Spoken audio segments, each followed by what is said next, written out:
Hello everybody, what is going on, and welcome to a brand new player review. This one coming from Team of the Week number 27, and today we're going to be looking at the first ever New York City Football Club in form. It is of course 81 rated David Villa, and I'm not going to lie, I did not get along with him whatsoever. This is the team that I used to him. It was a narrow 4-2-3-1. It has some good points, some bad points, but on the whole the team didn't play well, which didn't help David Villa. We'll look at his card stats first and foremost though. You can see he's got 74 pace, 86 shooting, which is really good, 75 passing, which is good for a striker, 84 dribbling, which is also pretty good, and then 34 defending, obviously meaning nothing, and 66 physical, which isn't the greatest. His current price is going between 50,000 and 125,000. You can see I paid 100k for him right on the money, but right now he is going for the lower end of 50k. You can see for me, it says he played 6 games, got 4 goals. He actually played 5 games. One of them was where I started the game, it just kicked me out because as we all know FIFA, he's just broken at the moment. So 5 games and 4 goals. And yeah, like I say, I did not enjoy the card that much. I'll show some footage of him in the background now, some goals and some chances created and chances he missed. His main weakness as far as I'm concerned was his inconsistency more than anything. Sometimes he felt like he was really quick off the mark, and other times he felt he was slow. Sometimes his shooting was great, sometimes it was awful. But his main thing for me was his positioning. When you're a player with the stats like David Villa has got, he has got fantastic finishing. He's 87 I believe. He's got good, I'll say, like the skill moves in the weak foot, meaning he could like go either side of a defender, and for me that means he should have good attack positioning, which he has got okay attack positioning, but in the game it felt awful. He seemed to be back in the midfield all the time, and particularly in the formation I was playing where there was just one striker, it just did not work whatsoever.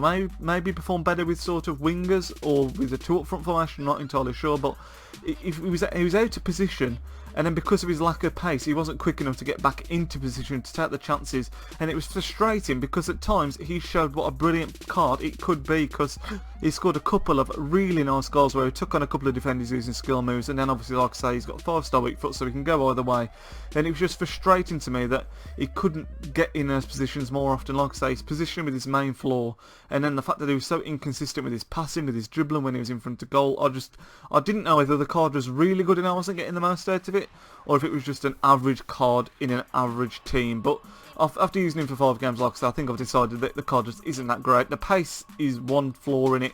His positioning and his pace, when you put together, would just mean that this card can be impossible to use, at least in this formation.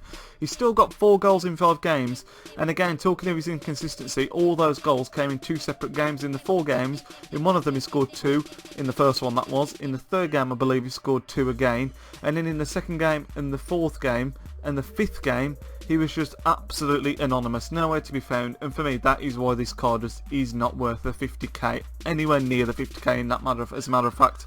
For me, you're looking at maybe 20-25k be worth a punt, because you can get him in a lot of Spanish teams, which is cool. Like I have here, we've got some good players in there like Inform Isco, which is a really strong card, the Inform Bueno, who I reviewed a couple of weeks ago, you know, I rate quite highly. Iniesta, a really strong player, and it's actually a pretty decent team.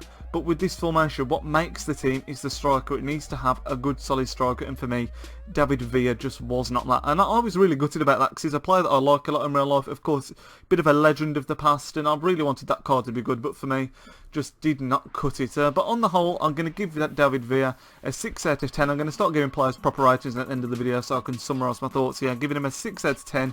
His positives were his 5-star weak foot, which is always going to be fantastic advantage to having that on a card, because he can go either way as far as shooting goes and passing goes.